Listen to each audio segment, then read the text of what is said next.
Okay, got another super low production video I'm going to try to knock out here. This is for a power drive cigarette lighter socket inverter.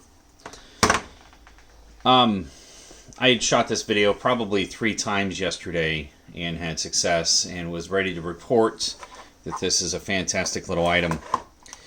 The model is a pd120 and they claim that it will do 120 watt continuous, 240 watt surge or peak. And basically this is what I got: instruction manual, this plastic container, and the unit. This was a replacement for another branded power drive branded unit. The other unit was maybe a tiny bit smaller. I would say that it might have been like this from the edge of the paper to the end here, and the socket was permanently attached to the ends without the cable. So you had to stick this whole thing in your cigarette lighter socket. It was kind of a nightmare. I had to turn it sideways, and that would block the other port I had that was available for other accessories like this. So I was excited to report that logistically things were going to work out better in the vehicle regarding wiring and where I'm going to place things. And then I was going to report basically how well it worked. I ran this yesterday. I rigged up a little test station here in my house using a wet cell battery, and had various amp clamps and multimeters and watt meters hooked up to everything, so I can monitor what it was capable of, what it was consuming, what it was outputting. I was calculating its efficiency and finding where and what happens when you go over power.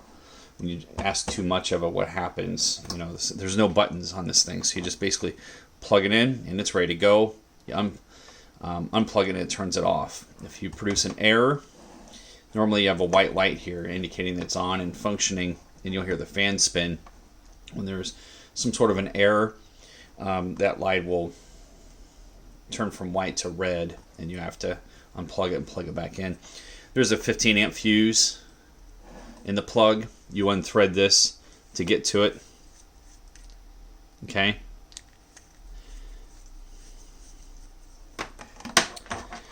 We have 120 out, USB-A 2.4 amp, USB-C 3 amp.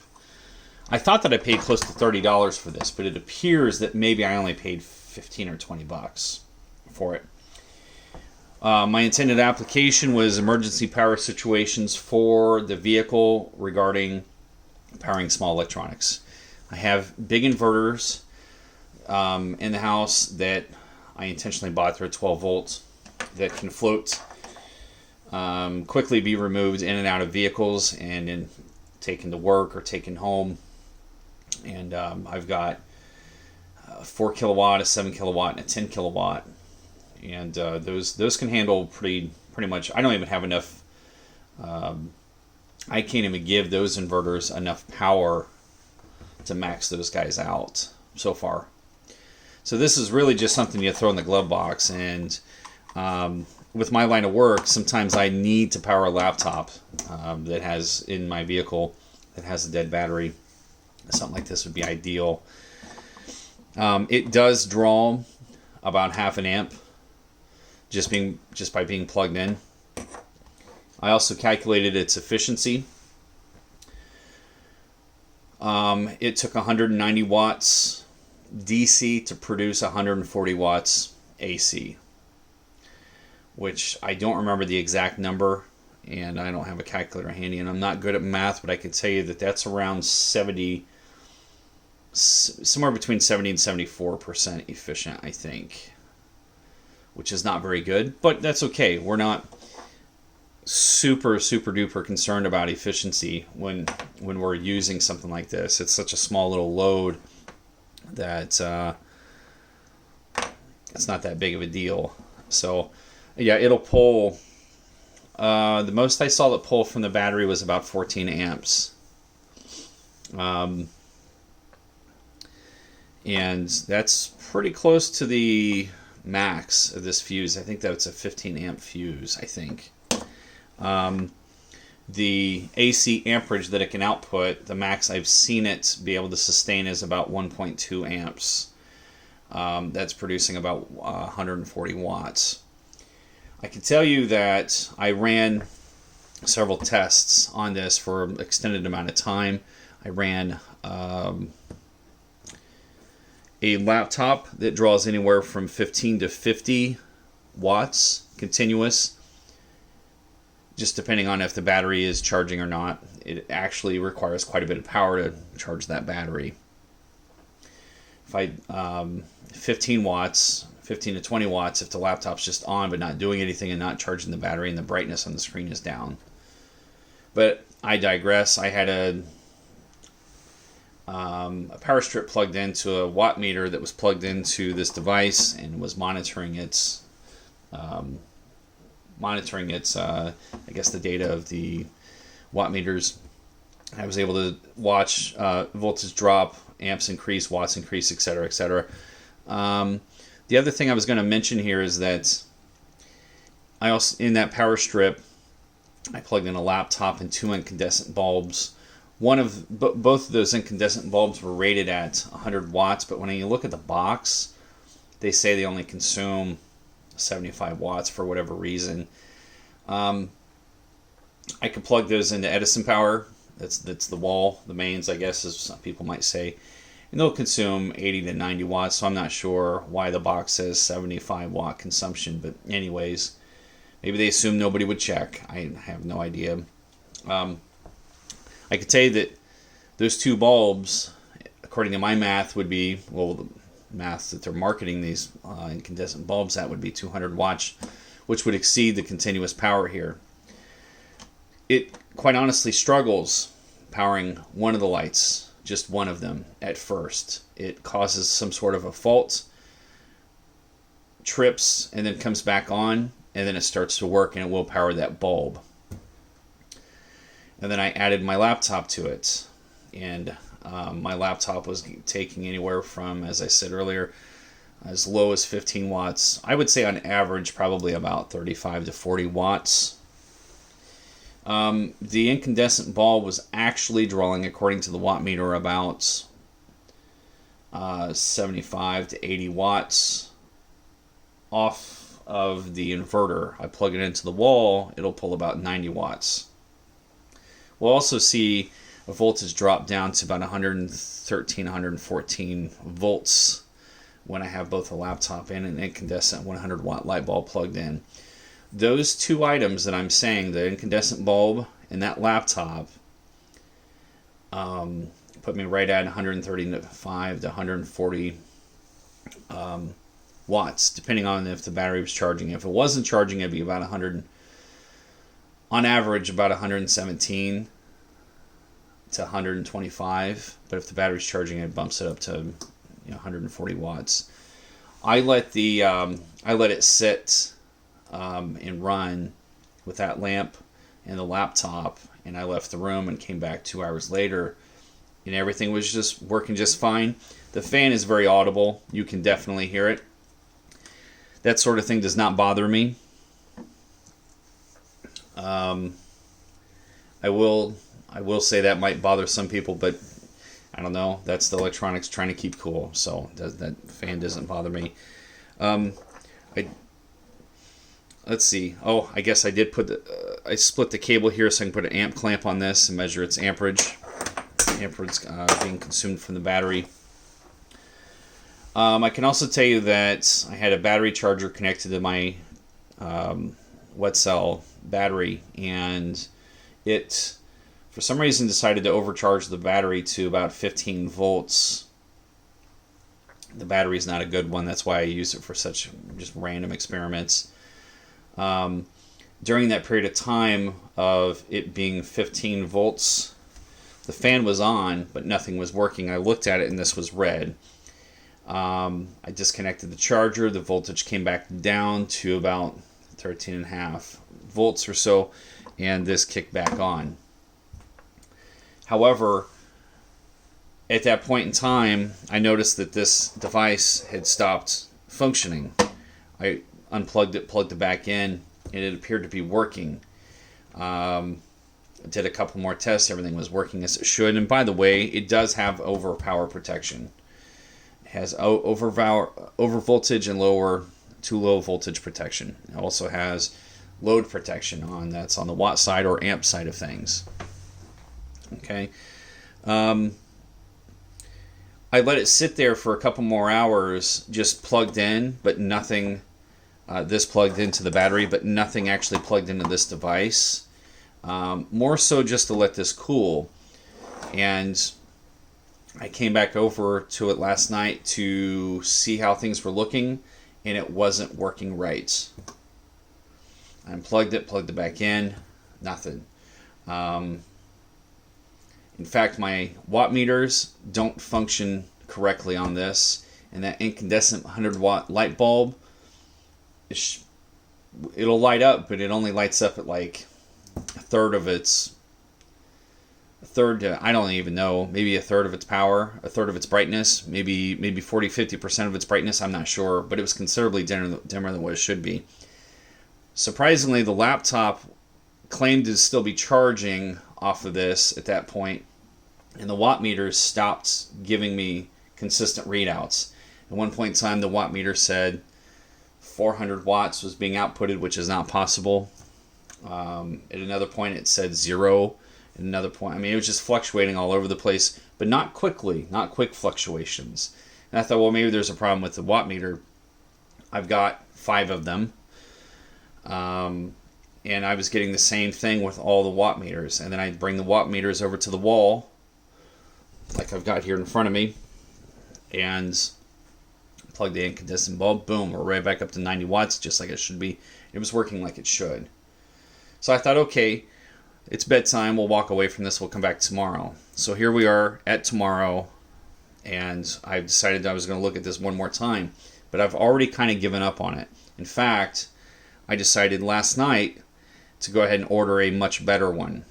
I forget which brand it was. I'll probably do a review, unboxing, kind of show some things on that when it gets here. The other one, the new one that's coming in, is maybe $50-$60, and it is a pure sine wave inverter, whereas this is a modified sine wave inverter.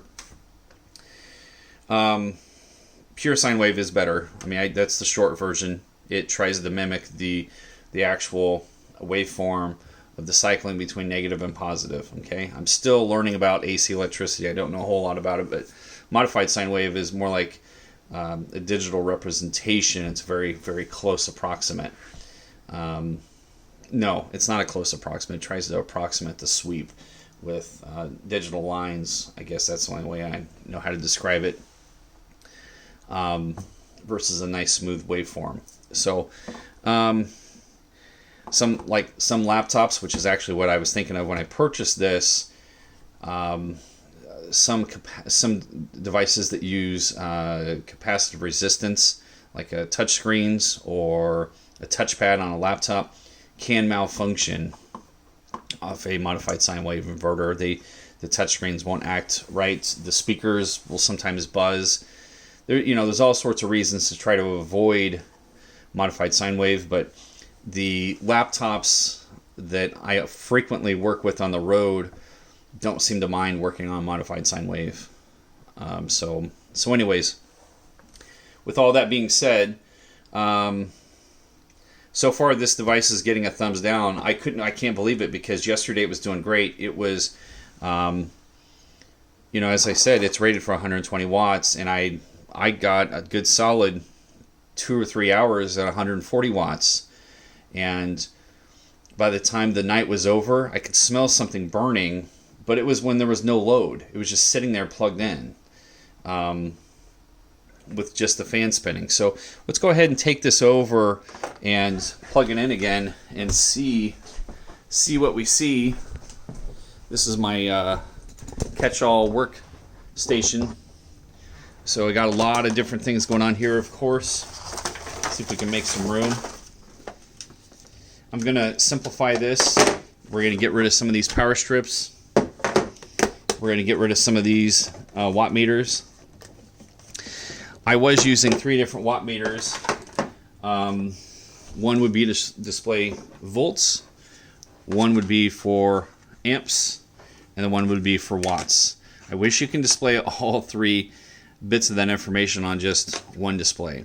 Also, I ordered 5 of these, and they're not the same, which that sucks. They were supposed to be the same. I ordered the same, but whatever. That's another story. So getting all this stuff out of here. We're just going to get it down to the essentials.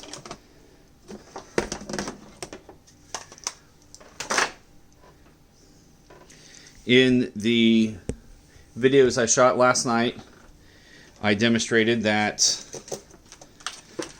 I had one of these devices for connecting this to my battery. I bought a box of random miscellaneous adapters and cables from Harbor Freight. This was in that box. I thought, oh, cool. This will work for powering miscellaneous things around the house or whatever for 12 volts. And then I had this. Cool. I can clamp this onto a battery. Cool. I can put these two together. And now I can connect 12 volt things designed for your car in the house to this battery. Well, something about this is inverted. The polarity is wrong. I popped a fuse. I fixed it. Now this needs to be hooked up incorrectly. So now red is negative, but that's hard for me to say. Black is positive. We have a fully charged battery here, albeit it's a weak one. Now we have a live socket. Pardon me. Let's go ahead and plug these devices in. This is the, maybe I'll get us a little more light here. This is the inverter. I'm going to go ahead and plug this in. You'll see it went from red to white. Let's go ahead and plug this in. This is my power strip.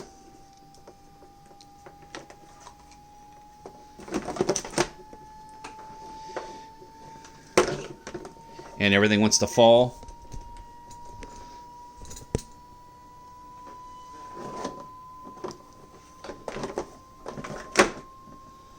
Let's go ahead and turn one light on, see what happens. It appears to be working. I don't think it's quite as bright as it should be. I've also got an amp clamp, a voltmeter over here. The battery's at 12.69 volts. Let's go ahead and attach an amp clamp to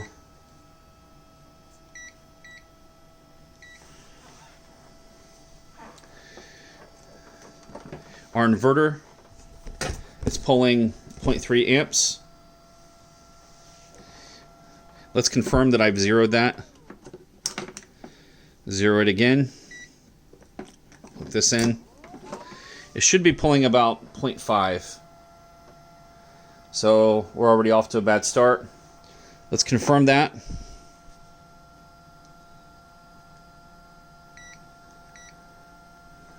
Zero it.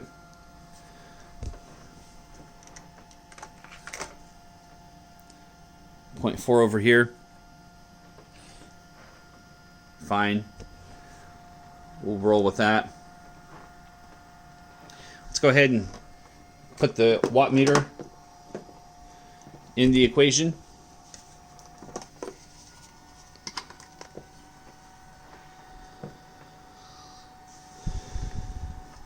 watts, volts. We want to see volts. This display is also weak. It should be brighter than that.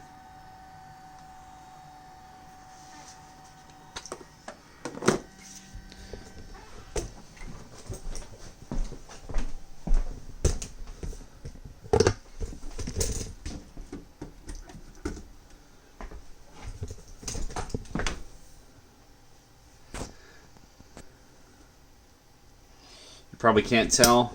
That's nice and easy to read.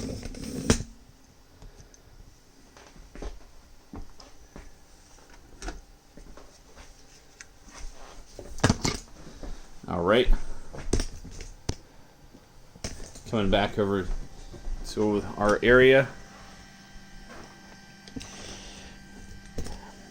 Yesterday, these were able to detect voltage on these.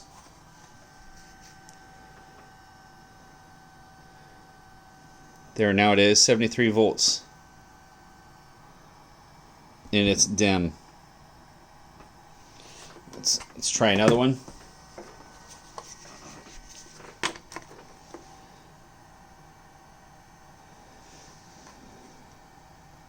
$73 volts. Try yet another one.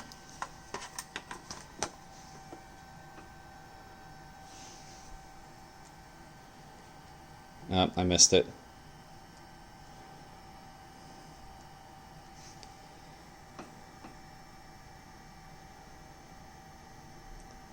This one says 0 volts. Let's go back to the first one. 63, 0. Let's go back to this one. 185, 140, 0.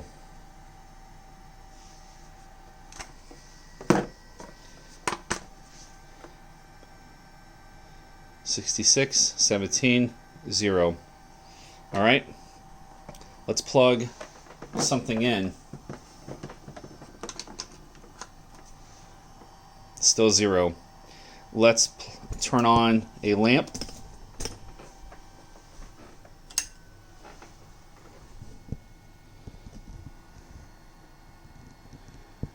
The lamps come on, but it's dim. That's a 100-watt bulb. Okay, let's go back to this one. 0 volts, 66 volts, 17 volts, 0 volts.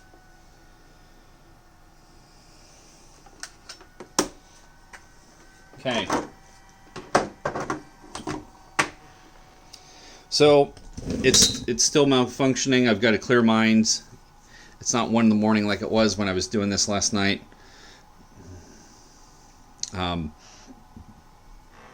It's possible that these are expecting a certain range of voltage. I mean, I have no idea what it is. Maybe it's expecting 100 to 130. And, you know, I suppose I could check the cycles. Are we cycling at 60 hertz? Number 105 volts, 60 hertz. So, in conclusion,